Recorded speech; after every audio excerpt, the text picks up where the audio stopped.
na nossa última aula sobre a teoria dos determinantes, questionamos a seguinte ideia: será que é possível prever o resultado de um determinante analisando, observando propriedades entre seus elementos?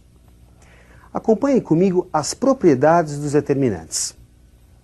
O determinante de uma matriz quadrada é igual a zero se a matriz possui uma fila nula, ou seja, uma linha ou uma coluna cheia de zeros, duas filas paralelas iguais, duas linhas ou duas colunas iguais, duas filas paralelas proporcionais, e um último caso em que uma fila é combinação linear de outras filas, isto é, soma ou subtração de múltiplos de filas paralelas a ela.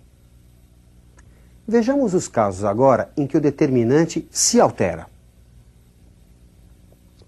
Trocando de sinal, quando duas filas paralelas trocam entre si de posição.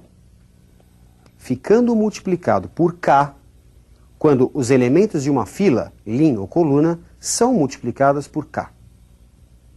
E o caso mais cobrado nos vestibulares, ficando multiplicado por k elevado a n, n a ordem da matriz, quando a matriz é multiplicada por k. Bem, vejamos uma questão de vestibular para que você se familiarize com algumas dessas propriedades. Me acompanhe nesta questão.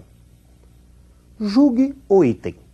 Se A1, A2 até A9 formam uma progressão geométrica, uma PG, de razão Q, então o determinante desta matriz que você vê na tela é igual ao primeiro termo A1 multiplicado pela razão Q elevado à nona. Bom, gente, a primeira linha você encontra A1, A2, A3. Se temos uma PG, pode-se dizer que o A2 é A1 vezes Q, A1 vezes a razão. Já A3 é A1 multiplicado pela razão ao quadrado. De forma semelhante, observe a segunda linha, A4, A5, A6. Podemos dizer que A5 é A4 vezes a razão, A4 vezes Q, e que A6 é A4 multiplicado pela razão ao quadrado. De maneira também semelhante, A7, A8, A9, podemos dizer que A8 é A7 multiplicado pela razão, A7 vezes Q, e A9 é A7 multiplicado por Q ao quadrado. Com base em uma das propriedades, podemos colocar o A1, o A4 e o A7, fatores comuns na primeira, na segunda e na terceira linha, respectivamente, em evidência. E resulta A1 vezes A4 vezes A7, multiplicado por um determinante que possui linhas iguais. Fundamentado em uma das propriedades, podemos dizer que esse determinante, que possui linhas iguais, é igual a zero, uma das propriedades de anulamento.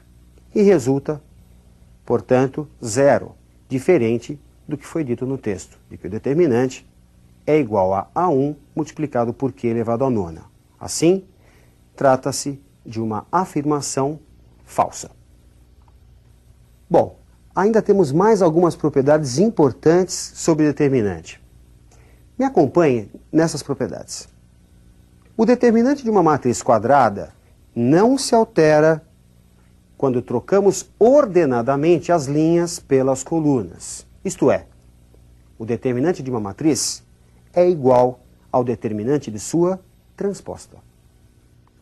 E uma propriedade bastante importante, o teorema de Jacobi, que diz que o determinante de uma matriz quadrada não se altera se somarmos a uma fila uma combinação linear de outras filas paralelas. Isto é, se somarmos a uma fila uma soma de múltiplos de filas paralelas. Vamos resolver uma questão envolvendo essas duas propriedades. Me acompanhe nesse exercício de vestibular. Qual o conjunto de solução da equação que você observa na tela? Note que no primeiro membro temos uma tabela entre barras. Trata-se de um determinante. Para simplificar a resolução desse determinante, podemos usar o teorema de Jacobi.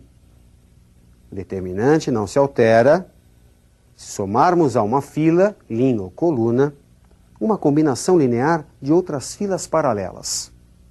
Podemos, por exemplo, somar a primeira coluna, a segunda e a terceira. Resulta, portanto, 3 menos x nas 3 linhas da primeira coluna. A segunda e terceira colunas permanecem inalteradas. 3 menos x é fator comum na primeira coluna. Podemos colocar em evidência com base em uma das propriedades. E para simplificar ainda o cálculo desse determinante, podemos multiplicar a primeira coluna por menos 1 e somar esse valor à segunda e à terceira colunas. Resulta 3 menos x multiplicado por 1, 0, 0 na primeira linha do determinante, 1 menos x e 0 na segunda linha do determinante e 1, 0 menos x na terceira linha desse determinante. Como todos os elementos acima da diagonal principal são todos nulos, resulta para esse determinante o produto dos elementos da diagonal principal, 1 vezes menos x vezes menos x, x ao quadrado. E temos, portanto, 3 menos x multiplicado por x ao quadrado igual a 0. Você sabe que um produto é zero quando um dos fatores for zero. Portanto, ou 3 menos x vale zero, o que nos fornece x igual a 3, ou x ao quadrado é zero, o que nos dá x igual a zero. E o conjunto de solução desta equação é o conjunto formado pelos elementos 0 e 3.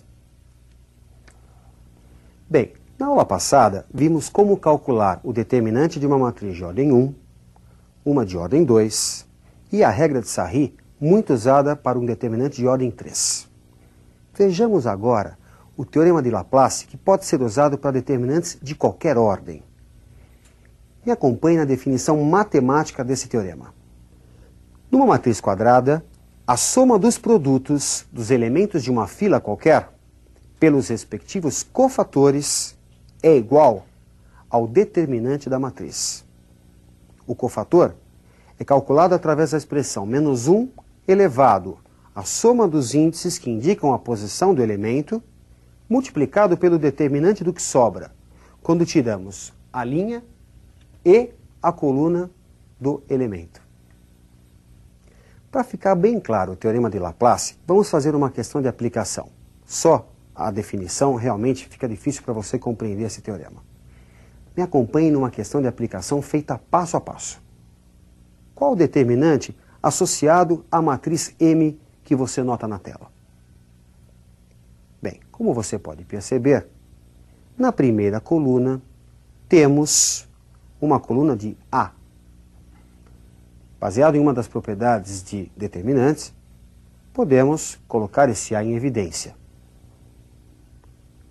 Multiplicando a última linha por menos 1 e somando o resultado obtido a cada uma das outras linhas, a primeira, a segunda e a terceira, resulta A multiplicado pelo determinante 0, A menos x, A menos y e A menos 1 na primeira linha, 0, 0, x menos y e x menos 1 na segunda linha, 0, 0, 0, y menos 1 na terceira linha, e a última linha simplesmente copiamos.